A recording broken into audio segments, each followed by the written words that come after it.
Hi, welcome. This is Glenda Dawson and LD from Glenda's Dragon's Den.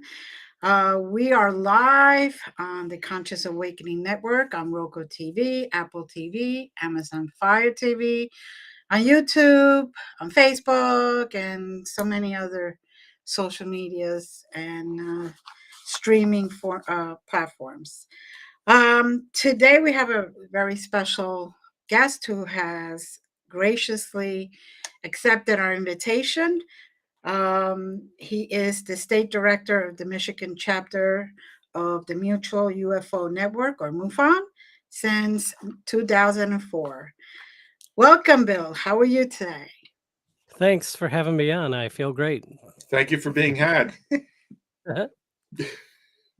He started already. So tell us a little bit about yourself. Well, I live in Clawson, Michigan, which is a suburb of northern Detroit. I've lived in the southeastern Detroit area my whole life. I had a fairly normal childhood, except for the UFO stuff. And then when I was in my early 20s, back in the 1990s, I discovered the Mutual UFO Network 30 years ago now. And so I've been a member of MUFON for 30 years and state director for Michigan for the last 19. And yeah, it's never a dull moment in the UFO field. So you kind of mentioned some of the UFO stuff in your childhood. Would you like to tell us a little bit about that? Oh, sure.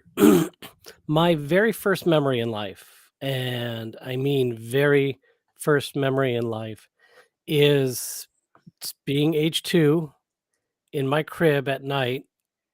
I hadn't yet fallen asleep. The house was dark, and a little gray guy came into my room. A little gray being, very thin, very big black eyes, and stared down at me from the foot of the crib.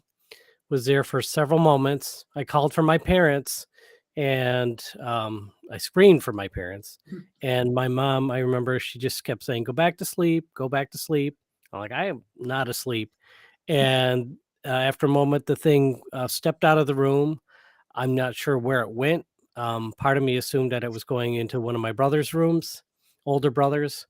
And then that was, yeah, like I said, this wasn't anything that was burned into, pardon me, this wasn't anything that I remembered years later, like, oh, yeah, I think that happened. It burned into my memory the night it happened, and I've never forgotten it. And it wouldn't take long for more experiences. The next remembered one I have is actually age 4, and it was during the daytime. My brothers, I have 4 older brothers. They were all off at school. My father was off at work. My mom was home, but she was outside digging weeds.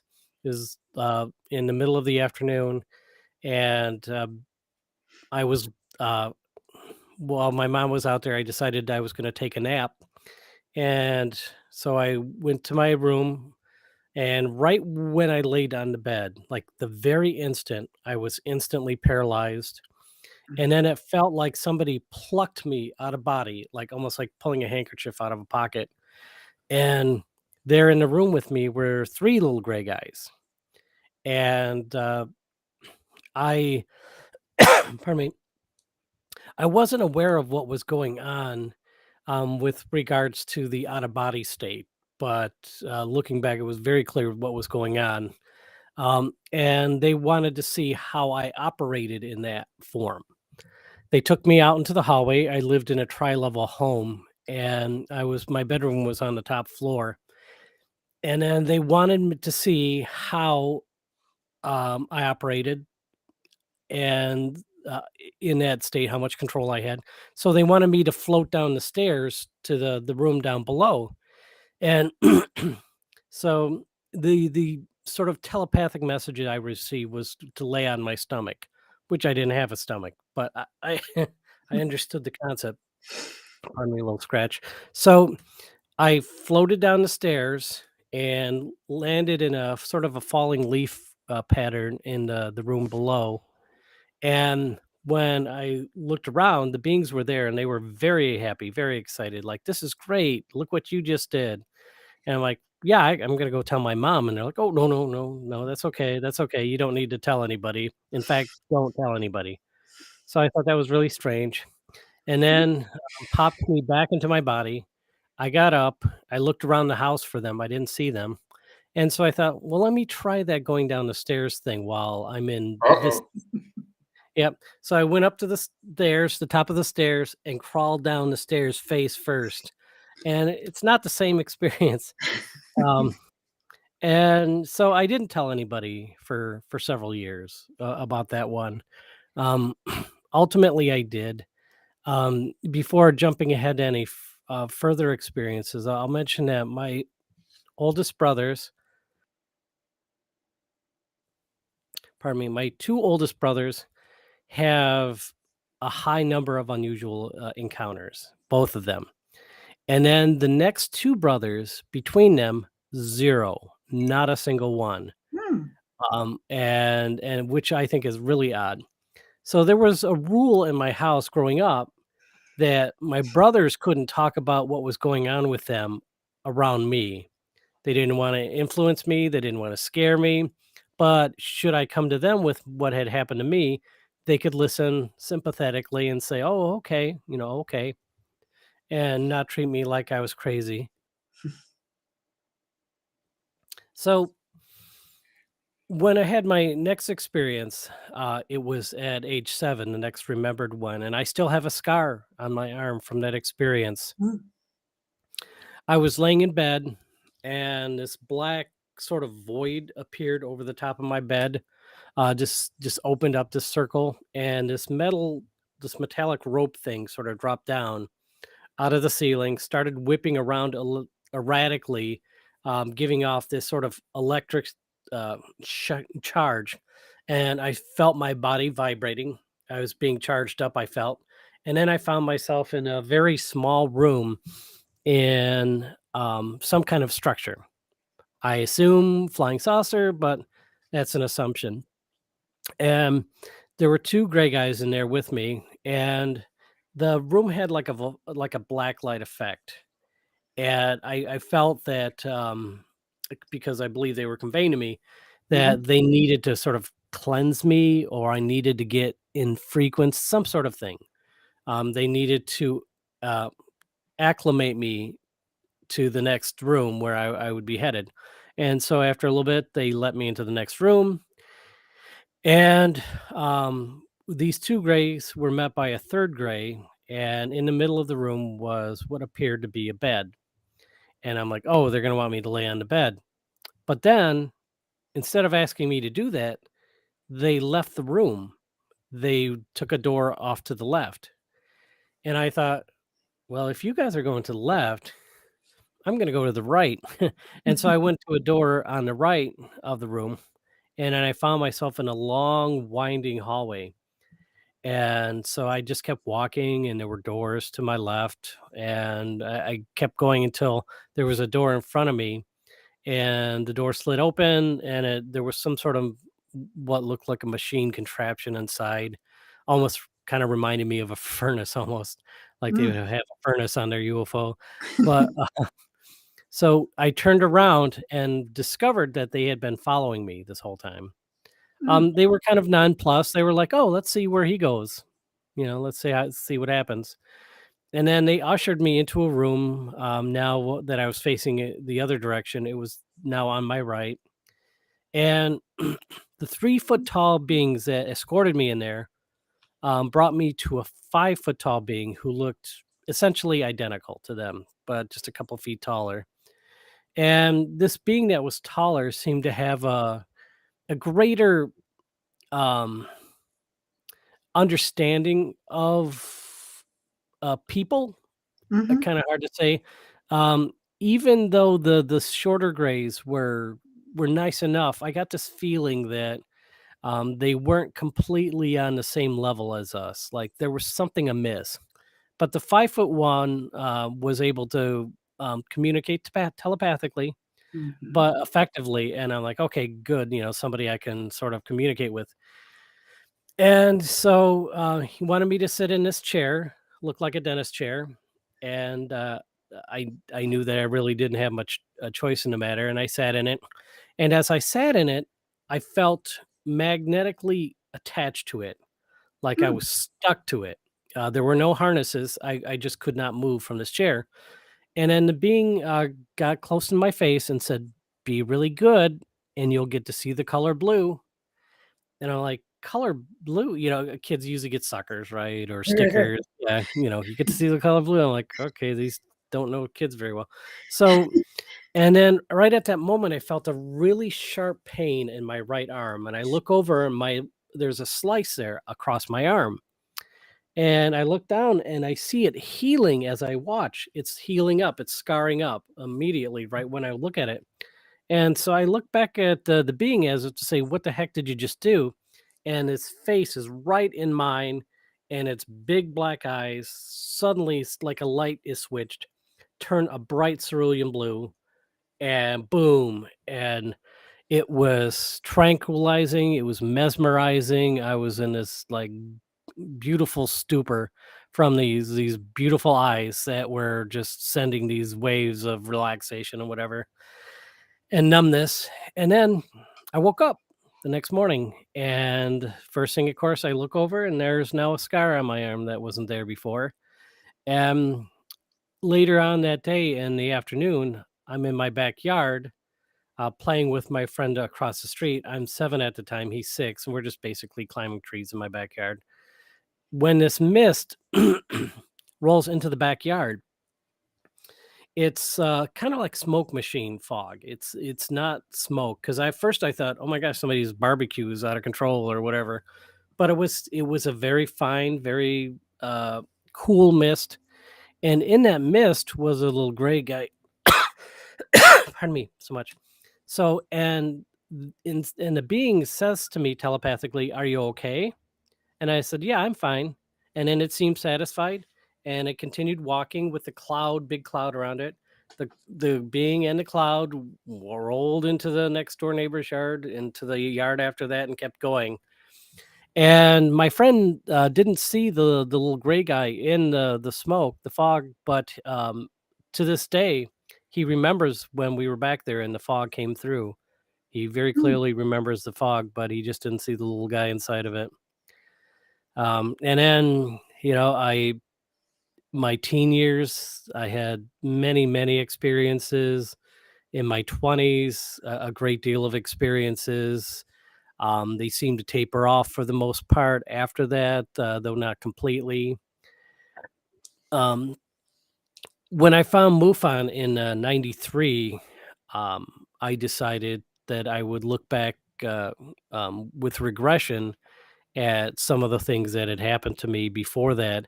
And I took really good notes, excuse me, and I put out my first book about my experiences, called Experiencer Raised in Two Worlds. And at the time, there were a lot of books out there. My first book about the subject was Communion. And w- up to that point, up until Communion, I really didn't know the context to put my experiences into. I Right. wasn't really sure how I could describe what was happening. And this book was just, to me, it was just like, yep, yep, yep, turning the page. Yep. I had something like that happen to me. And then after that, I started reading more material. And in some of the books, particularly Bud Hopkins, he had a way of including children into some of the released studies that he had in print, where he would talk about NTV and other places. He would talk about, this is what a child experiences when they have this type of phenomenon. And I thought, well, there isn't a book out at the time that I was aware. There have been other books since then that really talked about what it was like growing up as a child from a firsthand perspective. And so I thought it would be useful to collect my notes and put them into a book and talk about what it was like being raised in two worlds. And then in my early 20s, a whole different thing started to happen to me. Growing up to that point, when I was very young, they seemed to just want to interact with me, sort of bond with me. Mhm. In my Groom you? teens, Would you reflect on that as possibly grooming behavior? well, sure. When I was really little, they wanted to sort of, like I said, bond with me. It was like like they understood enough about what children are into, so that when they would come visit me later, I would be more amenable to them, because I know in this community, those experiencers whose first remembered experiences are from their teens or later, they never quite seem to be okay, completely okay. You get to a certain point in life where you learn what's supposed to be there, what's not supposed to be there, how things are supposed to be in our place in the universe, and then bam, this crazy thing happens to you. Um, and so I think they know, the beings, that if you want to really have a smooth interaction with people, that you got to start as young as you can. And it makes perfect logical sense. And because especially my experiences in my teen, it was mostly all about my body, what they could learn from my body, and it was just very uncomfortable. And that sort of niceness they had, that playfulness when I was younger, went away, and it was like all business. Like, get on board, you know, we're doing this. Now you're gone. And I didn't feel a connection with them so much during that time, because it wasn't the same. They didn't seem to, they dropped all pretenses, and they just were like, okay, this is what we're doing. It's nothing but doctor visits. And when I got into my early 20s, like right around 20, um, they greeted me as an adult in a way. It was, they sort of pulled back on the heavy-handedness, the all business approach that they had before, and seemed to want to interact with me at a certain level of age that I had gotten to. And they were very much into what I was going to do with my life, who I was going to be with in my adult life. It seemed like things were entering into a new phase. Like, let's see who you're going to be as an adult. Let's figure this out. Hmm. And we're going to play a big part in it for you, as if that's a favor for me.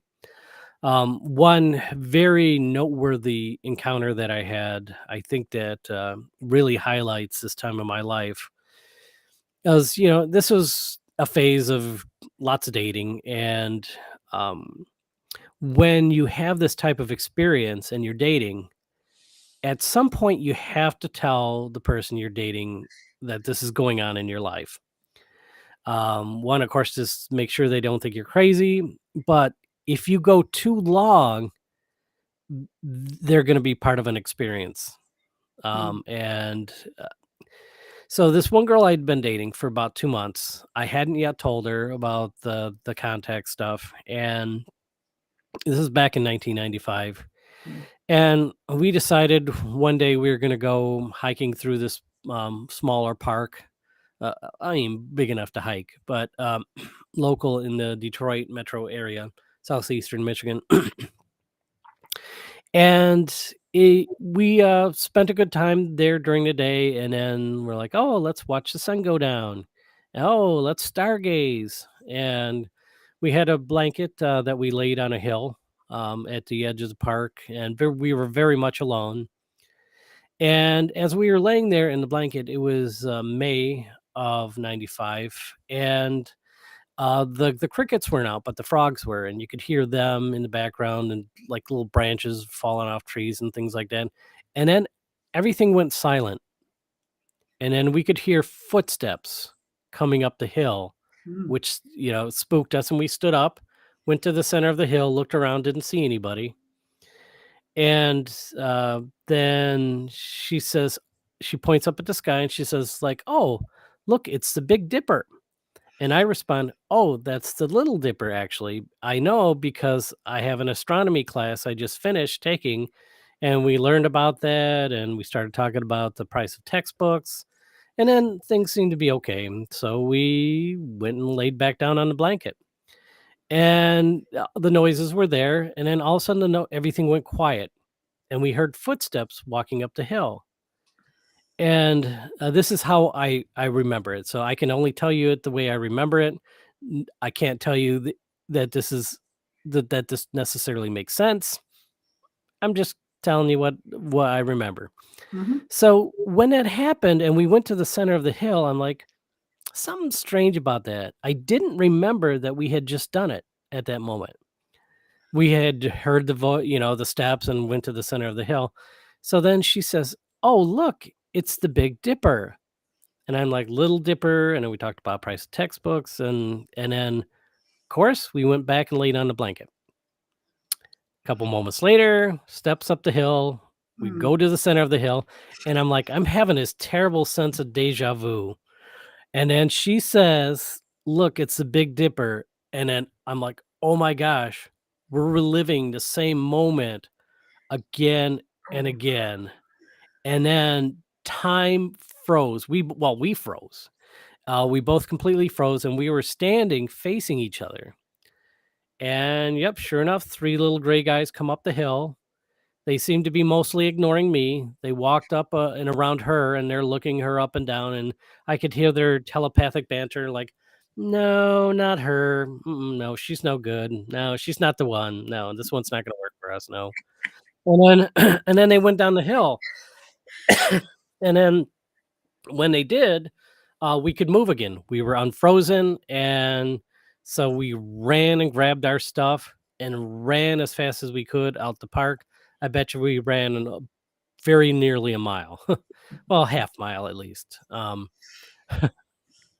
So, and then we got to the car, and we drove off in silence, not talking to each other. And so I was driving her home, and as we got close to her place, she said, "I'm not ready to be dropped off yet. Can we go someplace?" Meaning kind of like, can we go any place? And so we went to Meyer Thrifty Acres, a big box store at the time, open 24 hours. And we walked up and down the aisles of the store looking at mops and cans of food and tacky clothing just to sort of ground ourselves in normalcy. Pardon me.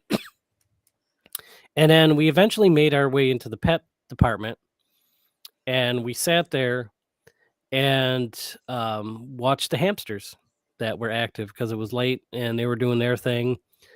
And it was good to watch them and have that sort of sense of like, normalcy return. And then after a little bit, she said, "Okay, I think I can go home now." So I drove her home, dropped her off. We didn't talk at all the next day. And then 2 days later, she calls and says, "Come over." And when I did, right away, she breaks up. And while I didn't tell her that we had been through had anything to do with me, I knew she knew that it had everything to do with me. And so I was like, "Oh gosh, I missed that window here." But based upon their perceptions of her, I don't think that they would have made it easy for us because whatever it was about her, they sure didn't like her. Mm. So, just so I'm clear, all of these were consistently grays, all of these Yeah. experiences. Yeah, there was only one other type of being that I'd experienced, and that was a mantis being, and that's going back into my youth again. Um, One of the things when I was younger, I was always on guard against them. I would try to stay up as late as possible, try to stay with other people as much as I could, didn't want to be alone. And in my room, I set up an obstacle course. That's exactly what it was. I had a snare drum stick sort of wedged on the dresser that was by my door. So if a door tried to open, it could only open so far before it hit the stick. I would usually have a light on, either TV or a radio. Um, I had a fan blowing on me. so that in case I closed my eyes and they tried to come to me, I could feel the break in the breeze and know that somebody was there. And I also had my floor littered with stuff, so that they would hopefully trip over it and not be able to get to me easily. I closed the shutter on the window and the curtains so that they couldn't recon the room, and know it was time to come in and get me. And when I could get the family dog in to stay the night, I would do that. And I don't think any of it had any effect whatsoever. And so while they were being more harsh and callous, in my opinion, with me, I was being more resistant to them, and besides the fact I was a teenager anyway, Right. so it goes with the territory. And one night they brought me on board and brought me in front of a mantis. And when I say mantis, I mean this thing looked like a praying mantis. And while the beings, the grays, if they were 3 feet, they were 5 feet. They had sort of a tight fitting outfit on, but this mantis had, I used to sort of compare it to like a graduation robe, but it's probably more accurate to say it was like a cheap, tacky Dungeons and Dragons wizard costume. It was really garish and looked silly on this like scary looking face that was at the top of it. And this being had such intense, immense power. It was difficult to be in the room with it. And the being said, go along with the program and you will reap the benefits. You will understand why we're doing what we're doing and you will appreciate it. And I'm like, uh, okay. So I felt like basically I was 16 at the time. I felt like I was being brought in front of the principal to be scared straight. And so I don't know that I was much better after that, but it was a scary experience. Mhm. And, I had come to an assumption that the mantis being who was 7 feet tall, we're going up in a couple feet increments here, that the being that was 7 feet tall, the mantis was an authority. There basically, if there was a hierarchy, the 3 foot grays were much like blue collar, the 5 foot were white collar, the 7 foot mantis being was management. But it could have just been, they brought me in front of their pet bear to scare me. I don't know. It was very scary.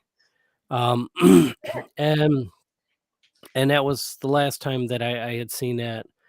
Otherwise, it's mostly been all about the grays.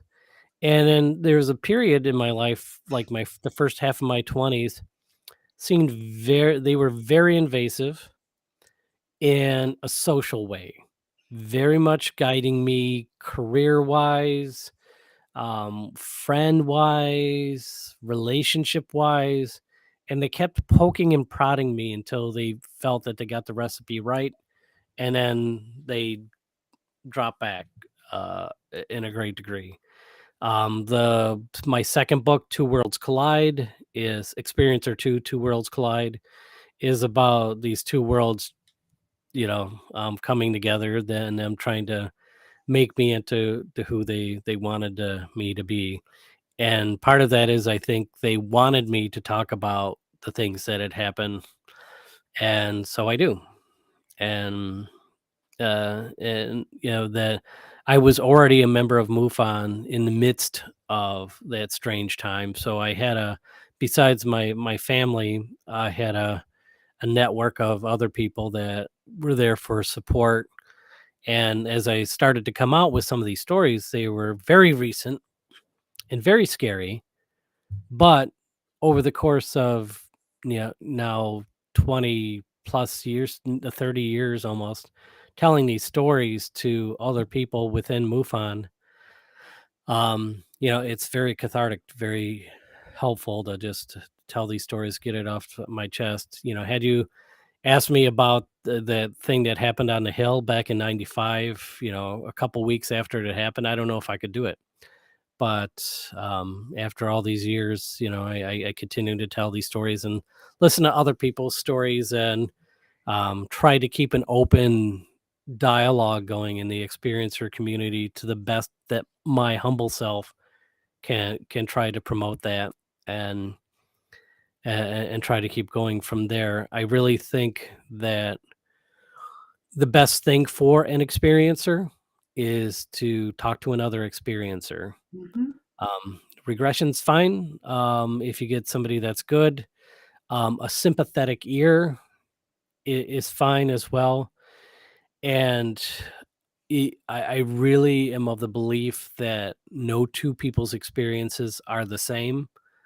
We each have our own personal filters, and that can color the experiences we have to a great degree. And I really think that everybody who is an experiencer has their own personal journey. And when you ask other people for help, you're going to receive help from their filtered experience and Mm. their wisdom and the knowledge that they've acquired. But yeah, there's going to be no people that have the two people, they have the same experience, much like all advice in life.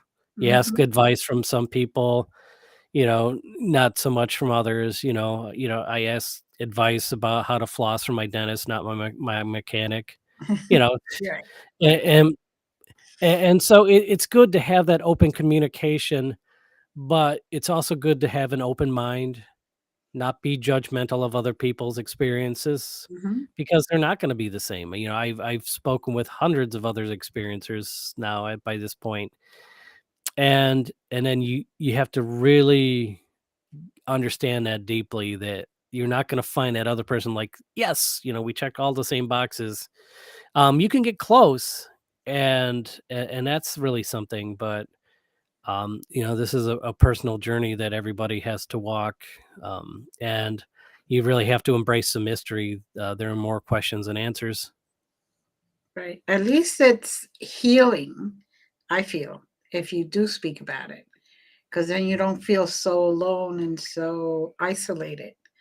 Even if the experiences were not the same, there are things that are in common. Like you saw the grays, a lot of people see the grays, and they see the two different types of grays.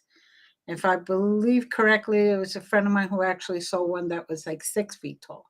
So it, I don't know if it's like they get older and they get taller, but or they know they, like you say, they go up in status. But I have been very blessed to have had people talk about it and willing to talk about it.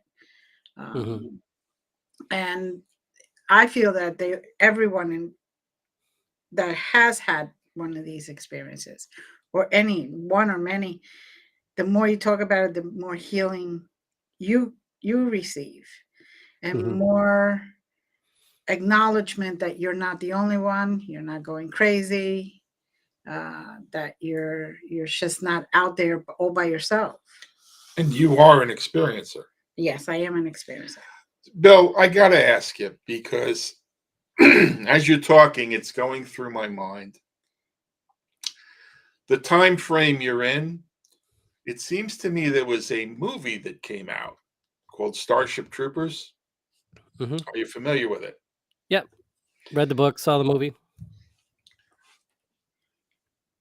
Is it possible that you saw the movie or read the book before you had that experience with the mantis being?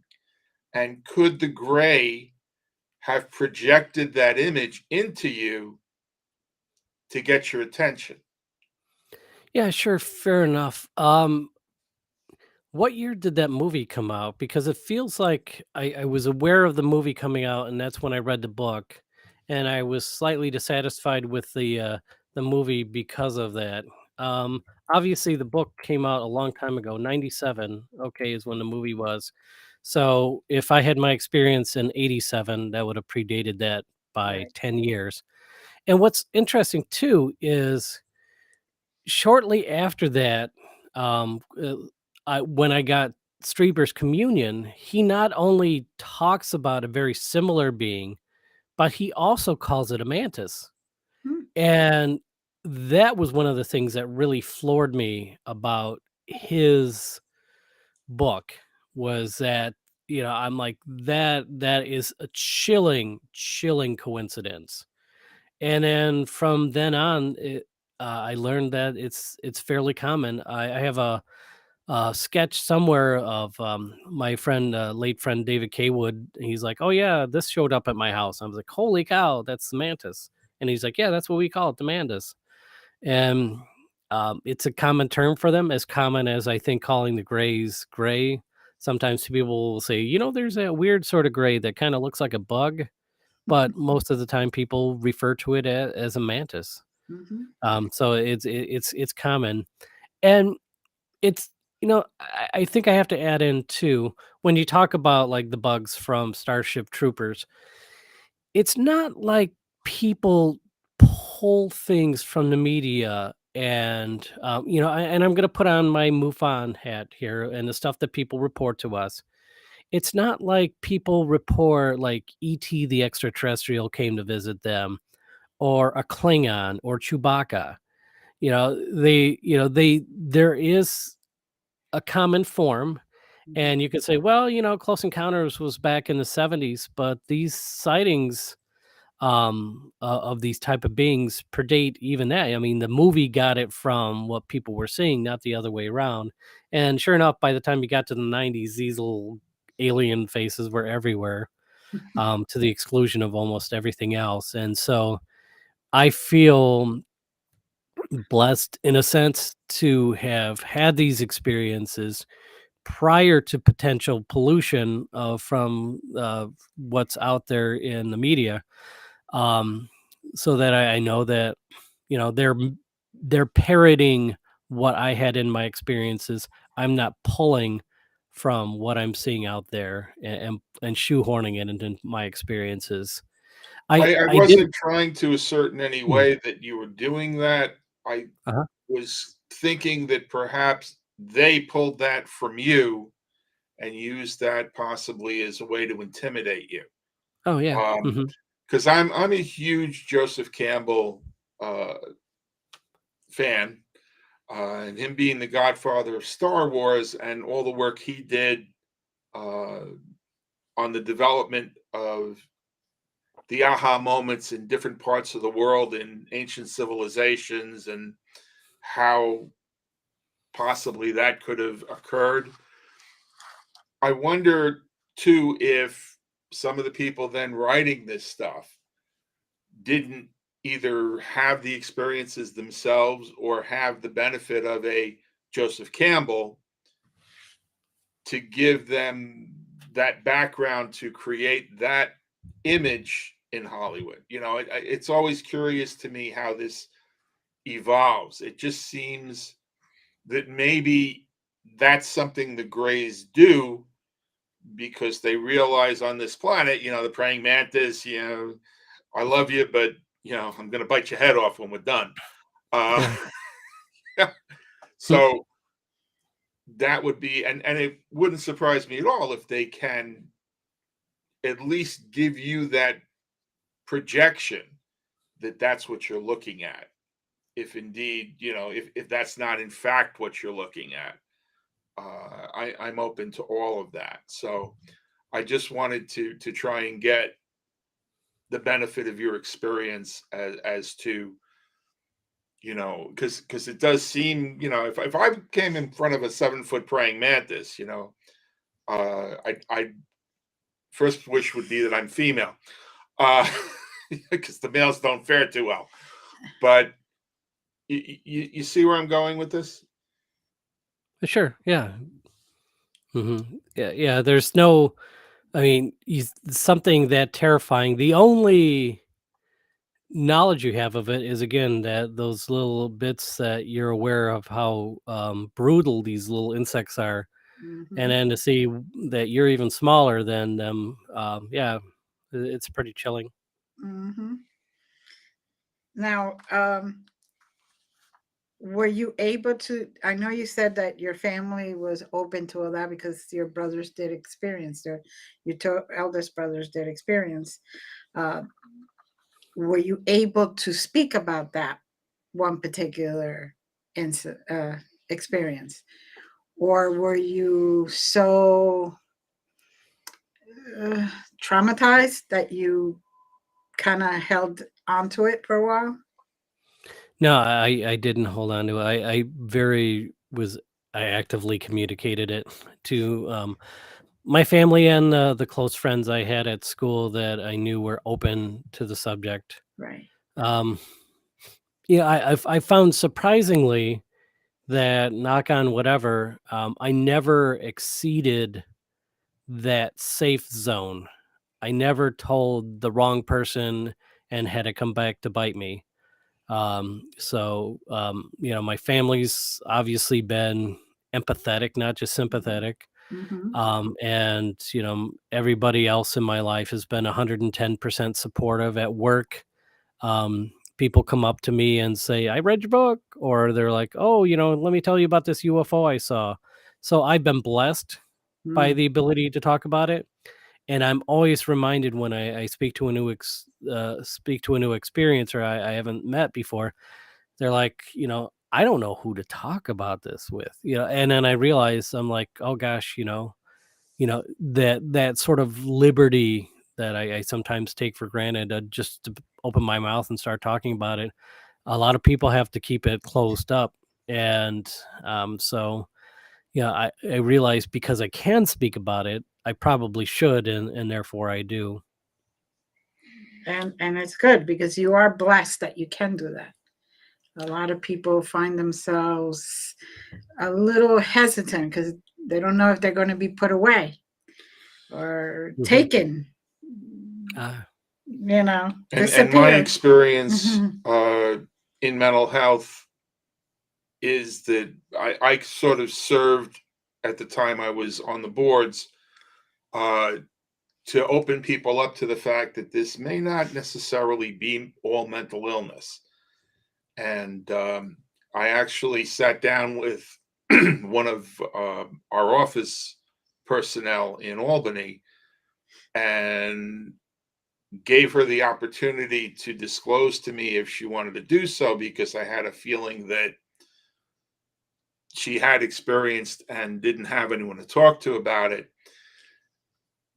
And that was only problematic because I was a board member and she was an employee, and it didn't become a huge challenge, but you know it, I was better off with a group setting than I was on the one-on-one there. um, I do. We're almost three-quarters of the way through the show. I do want to ask you, what's the one thing you wish people would ask you about MUFON? wow, that's a good question. Um,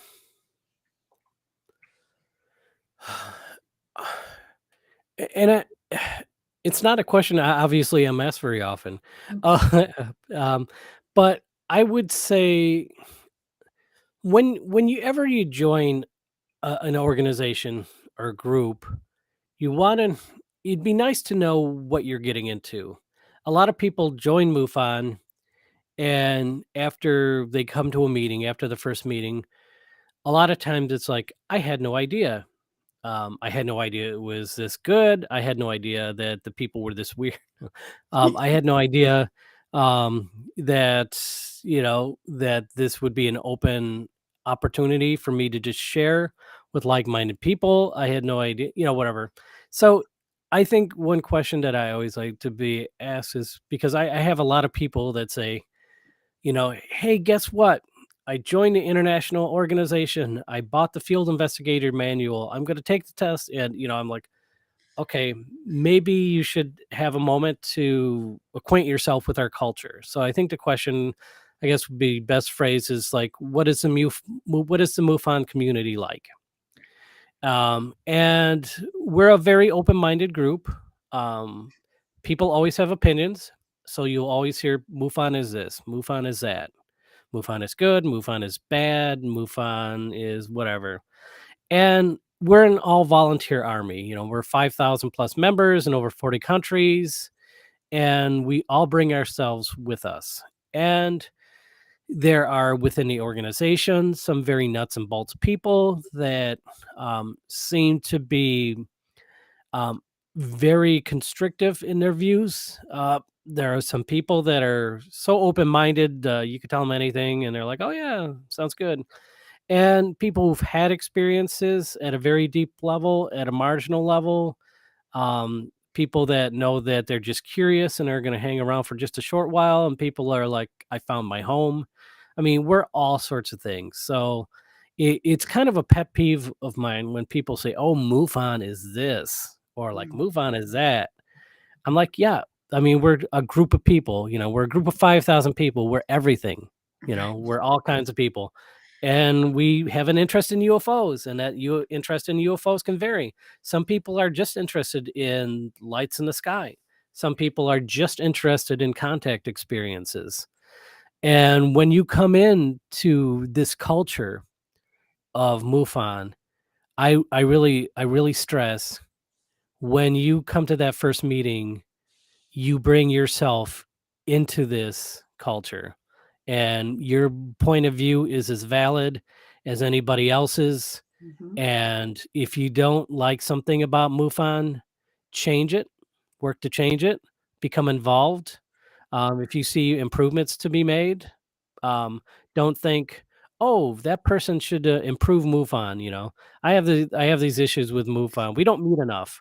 You need to meet more. You know, and to that, when I always say is like, oh, if you'd like to set up, personal meeting, you can. There's nothing stopping you. If you need any help setting that up, really, it's just that we're about as open minded, eclectic group that does good work. I will say this about our investigative team: we get over 200 sightings a month, Mm. and we can identify, depending on pardon me, did I say a month? We get 200 sightings a year. Mm. And depending on, the time frame, and the a number of investigators available, we can identify usually anywhere between 80 to 95% of what comes into us. And so we're not trying to promote um, an extraterrestrial hypothesis as an organization. Mhm. As the public face of the organization, we try to identify what that people see that they can't identify. And when I say 95% can't be identified, that means in a year where we get 200 sightings, we have 10 good sightings that we don't know what they are. And, you could do some armchair speculation from there, and people do, because people have different opinions. And that's where, a lot of the fun is trying to figure this out. When I talk about my personal experiences, I speak for myself. I don't speak on behalf of MUFON. The work I do for MUFON, I view essentially as charity work, because it's a way to help people who encounter this phenomena at all different levels, Right. not just the level that I've experienced it through my life. And I like to think that those of us in the organization who are witnesses to truly anomalous events, Mhm. are participants in contact, that we in fact represent the most critical group possible, because we know that something is going on. And so when somebody reports something to us, we're not like, well, this phenomena is impossible. This could never happen. So I'm just going to dismiss it, because we know something's going on. But we're not, on the other side of that, we're not going to just openly accept everything, because we've had some sort of phenomena in our life. We can say, yes, that feels authentic, having had experiences ourselves, and use the scientific tools that MUFON provides to bring it all together and see if we can figure out what people have seen, and if they are in a situation where they're in a bad spot emotionally. Probably you're going to find somebody within the organization who's gone through something similar enough, that can be there to have a talk about it, and network. again, like I said earlier, the best thing for an experiencer is to talk to another experiencer. Same goes with UFO witnesses on that level, across the board. Well, to open-mindedness, both Glenda and I, when people ask us, how do we define paranormal? We say, define normal, and then some of them will, and everything else. So, yeah, pretty much.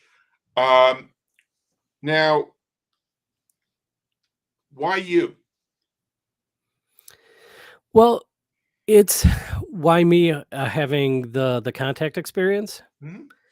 The estimates of the number of people who have this type of thing happen to them are pretty high, like surprisingly high. Sometimes you'll hear even estimates of millions of people have had this happen to them.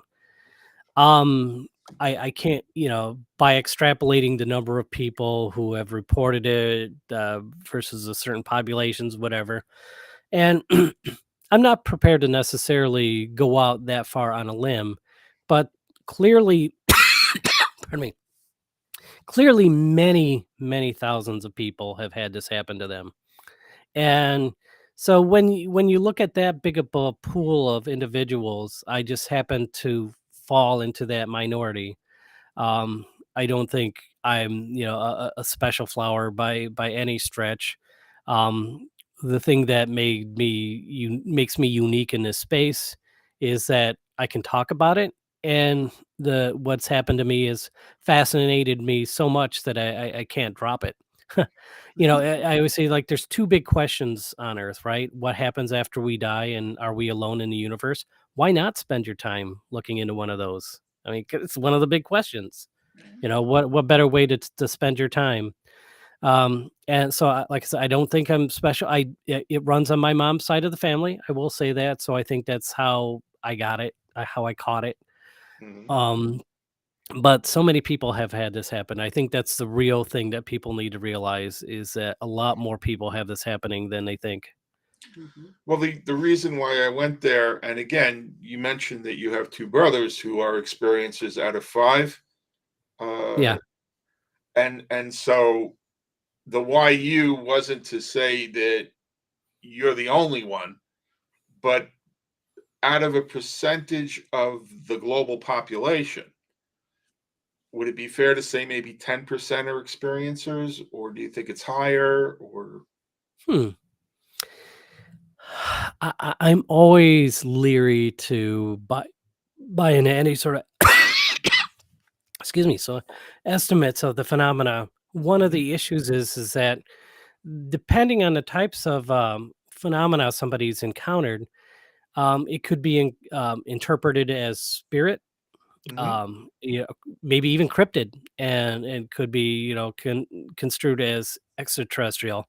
It all depends on the person's understanding of what of the paranormal, Mhm. and there's a whole lot of things that could bump the numbers. mhm, And sure, maybe some of that percentage, if it is like a 10%, maybe some of those are actually encountering spirits or cryptids, and it's a tough thing to put a lock on. But I will say this, on a very grassroots level, Mhm. when you're at a party, n- excuse me, not necessarily a party of people who are in the community, but just a general party, bring up the topic and see how many people have stories. You'd be surprised, at any party, there's going to be somebody talking about it. And so I don't think 10% is unreasonable based upon my experience. When what I do comes up at parties and people start sharing their stories, yeah, I think it's a higher normal than people think. yeah, Mhm. I think those numbers are difficult to calculate. Like in mental health, it's supposedly 1 out of 3. I happen to feel it's much higher. Again, just being someone that people will come to at a party and speak with about it. So, I was running 10% as kind of a low ball, Hmm, but I was okay. just curious if you had any thoughts on that. We are coming up on 5 minutes left, and you got a lot of stuff coming up to promote. Yes. You're going to Sure. be with Tim Malley on the 4th. Is Tim going to be there? Oh yeah, of course he is. Yep. Well, I And mean, I don't know that he makes all the events. Yeah, Mhm. I know he's been doing this for a while. So you want to mention a little bit about the photographs? Very good. Sure. The event is to benefit the Humane Society, and so it's a lot of great paranormal speakers. Also, a lot of you could get a psychic reading when you're there. All sorts of great things for a great cause. And the event is at the Wyndham Garden Hotel in Ann Arbor, which is where MUFON had its 2016 Swamp Gas Conference. And so it's a tremendous venue. It's Mhm. perfect for something like this, and I'm really looking forward to it. The presentation I'm going to give is called "The Coolest UFO Project You've Probably Never Heard of," and I don't like to say too much about it ahead of time because I Sure. think the presentation itself is worth experiencing. And I did it at the UFO Contact Conference in September last year, which I'm always a part of, and it went over very well. And so I'm happy to be doing that again. And Michigan MUFON meets sometimes via Zoom and sometimes in person. And March 12th, we are meeting in person at Zender's Splash Village. No, we're not going on the water slides or going for the all you can eat chicken. If you want to do that and you're there, go for it. But our meeting's going to be at that hotel, and Mary Bassett, our state regressionist for Mhm. Michigan MUFON, a wonderful individual and does tremendous work. So blessed to have her. She's actually going to be doing a live regression for us as part of that meeting, and you can attend. You can attend in person. Just go to the website mimufon.org for more details on that. Those are the things I got coming up immediately. Now, at the photographs, will you be bringing books to sign? Yep, yep. I Okay. have, if you don't mind me, No, go Not ahead. at all. the books. so so I have my 2 books here, and I'll have other books for sale that'll make that you'll be able to see when you get there. And you'll Mhm. be signing them at request. Yes, absolutely. And I believe, will be seeing you in September. September. Yes. We're At going. UFO Contact. Yeah. Yeah. I understand that you're going to be speaking there. Oh yes, yeah. I'll be at the Little Traverse Bay Parafest at the end of April, Mhm. and Chaos Con in June are another couple conferences that I'll be speaking at, and then the Michigan Paracon in August. Well, let's get your personal contact up there in case people have something they don't want to publicly disclose. And then we'll get your, they can also reach you through the MUFON uh, Yes. contact. Now, but we are going to that UFO contact, so we will actually get to face you, Yes. hopefully, and Yeah, it's pick an up a amazing couple of event. your signed books. Yes. Definitely. Please. Thank you. So I want to thank you for being so open with us. Is there anything else you want to mention before we run out of time? I always say if you see a UFO, please report it to MUFON. If you want to investigate UFOs, there's no better place to do it than MUFON. So, yep, go to MUFON.com to find out more and report your sighting. And I just Yeah. want to make it clear, MUFON is not a government organization. It is a totally independent, Volunteered. volunteer manned, open to disclosure, uh, friendly organization. Yes. Well, thank you again. It's been a pleasure, and I can't wait to meet face to face. Just want to let everyone know next week's guests are Tracy Todd and Susan Todd. Susan is a medium and a paranormal investigator, and Tracy is a paranormal investigator and founder of the Emerald Coast Paranormal Concepts Group. So in Florida. So thank you, everyone. God bless. And Bill, if you'd stay on for a moment after we Oh, sign sure. off the live. please. Have a great night, everyone. Thank you.